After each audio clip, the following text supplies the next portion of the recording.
because alliance, if alliance is let run wild and you put a high conflict situation on it, you can end up in alienation, right? If you are pulled to one parent and have an alliance with one parent, maybe because your other parent is just being horrid to you, you could end up in a strange situation, right? And estrangement, so you kind of go here and then you can go to these diff too, right? So in an estrangement, you don't have contact with the parent. But there's a reason for that, and it tends to be adaptive, right? It makes sense. Maybe this child has witnessed family violence. Maybe the child has been, at the end of the family violence. Maybe the child has been abused in some way or maltreated or something, neglected. And there's a reason, and it makes sense. The key to this, and I'll tell you the key, this is the magic key. If you're in a situation and you're trying to figure out, or you're a family lawyer and you're trying to figure out, is this alienation or is this estrangement? There is one way to really, it reveals itself, and it's in the ambivalence. I've worked for several years with abused children, and those children were not coming in and saying, I hate my mom, I hate my dad, right? Now, the kids I work with that are alienated come in and say, I hate my mom, I hate my dad, he's the worst person ever, she's terrible. I had one kid come in and say, she's a waste of skin. That was pretty horrid, right? Kids that have been through abuse don't say that. They're ambivalent. They are, well, I really loved skating with my dad, but when he was drinking so much and he'd come home and, it would just be chaos, but I miss skating with him, but I'm glad he doesn't live here anymore. Right? You hear the ambivalence in that? You can hold two feelings.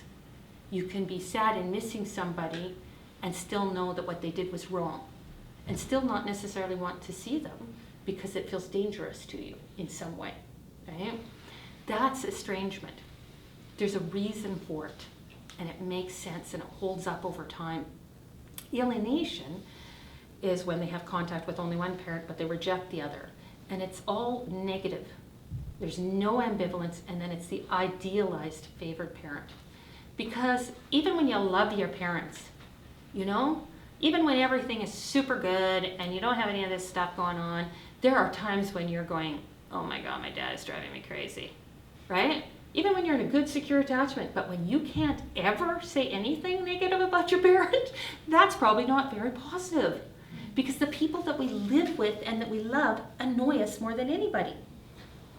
Truth, right? It's the truth, right? So to go and say, I can't stand the way my husband goes around the house and always close the blinds. And I'm like, it's like 2 o'clock in the afternoon. That makes no sense. So I go around and I open all the blinds and I'm like, what is that about, right?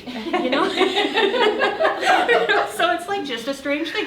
It annoys me, right? But I can say it annoys me, but I love it very much. And the kids, it's the same thing. We can do that. Right? There are tons of things I do that annoy my children, surprise, right? But we can say that. So it's the lack of ambivalence. All good, all bad. All black, all white. And we know that is not reflective of a highly integrated mind that can be capable of good critical thinking, right? Which is one of the antidotes to some of this problems. You got to get kids critically thinking.